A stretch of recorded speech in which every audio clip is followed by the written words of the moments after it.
एक चीज़ है कि ये जो नीला और भगवा का अमेलगमेशन है पॉलिटिक्स में, ये आइडिया उस समय का है जब अटल बिहारी वाजपेयी उनकी राजनीति थी और कांशी राम से वो अक्सर मिलजुल कर फीडबैक लेना और देना किया करते। दोनों के बीच में बहुत अच्छे संबंध थे भाई देवे।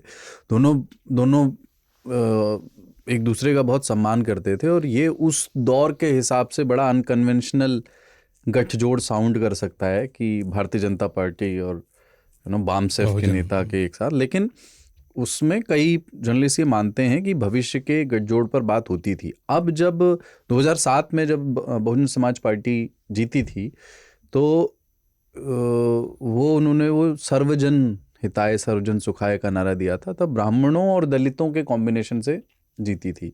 बाद के दिनों में आप देखिए तो मायावती अभी लगातार ये सवाल उठाती रही हैं कि प्रदेश के ब्राह्मणों का अपमान नहीं होना चाहिए। जैसे किसी ने कोई बयान दे दिया ये गलत है, ये नहीं करना चाहिए। एक ये जो अपना दल है उत्तर प्रदेश में पार्टी, सोनेलाल पटेल ने जब इसकी स्थापना की थी, सोनेलाल पटेल सहयोगी कांशीराम के थे और हमेशा उनके साथ रहे। जब उनसे अलग हुए तो उनका झंडा जो उन्होंने अपना बनाया सोनेलाल पटेल अपना दल ने, तो उसमें नीला और भगवा रंग था। दोनों पिछड़ों की राजनीति और राष्ट्रवाद की राजनीति। और फिर आज के समय में अपना दल भारतीय जनता पार्टी का सहयोगी वो है। बीजेपी पहले शायद अलायंस के जरिए इस बात को साधना चाहती थी, जिसके लिए जदयू रखा था, जिसके लिए उत्तर प्रदेश में भी कुछ पार्टियों से गठबंधन है, राजभर से था और इनसे है ना, मतलब अभी भी है, और अपना दल से है, छोटी छोटी पार्टियों से।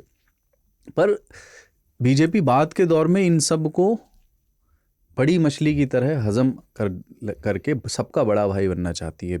जैसे बिहार में जदयू बड़ा भाई था, बीजेपी बड़ा भाई है, तो बीजेपी को वो गेम करना, महाराष्ट्र में भी वो करना पड़ेगा या करना ही स्टेप 2 है, जिसमें उसको कास्ट पॉलिटिक्स में ही जाना पड़ेगा, क्योंकि वही रोड टू सक्सेस रहा है उनके लिए। बीजेपी 2014 के बाद से, 14 तो चलिए प्रधानमंत्री नरेंद्र मोदी के नाम की लहर थी, पर विधानसभा के चुनाव में भी जो उनको सफलता मिली है वो बहुत सटीक कास्ट इक्वेशंस के बेसिस में मिली चुनाव में चुनाव के पहले चुनाव के लिए, राजनीति के लिए अवश्य करें।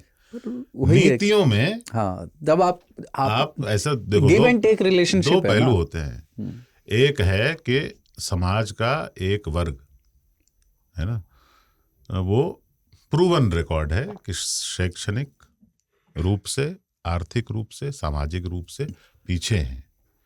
जिस समय देश आजाद हुआ उस समय ही उनके लिए कुछ व्यवस्थाएं की गई संविधान में, ठीक है। तो ये आवश्यक है कि उनके लिए प्रोटेक्शन भी जरूरी है, उनको प्रमोशन भी जरूरी है, मतलब उनके हितों की रक्षा भी करनी है और उनको प्रोत्साहन भी देना है आगे बढ़ने के लिए। एक साइड है सिक्के का। दूसरा साइड है कि ये आप हर तरह से कर सकते हैं, न्याय में नहीं कर सकते, संविधान से नहीं।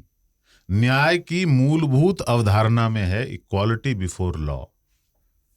अमीर, गरीब, हिंदू, मुस्लिम, सिख, ईसाई, दलित, ब्राह्मण, जो भी है, कानून के सामने कानून उन्हें एक ही नजर से देखेगा। कानून के नजदीक वो सभी बराबर हैं, ठीक है। तो जब आप लॉ में कुछ ऐसा परिवर्तन करते हो जिसमें कानून के सामने वो बराबर नहीं होते हैं, तो वो काम आप दूसरी पार्टियों को दीजिए। खैर, आप पॉलिसी में नहीं, क्योंकि आपका वो गेम नहीं है, आप ये करके नहीं निकल पाएंगे, ठीक है। ये नहीं कि बैटिंग अच्छा करते हैं क्रिकेट के पिच पे तो शतरंज भी जीत जाएंगे, नहीं होगा।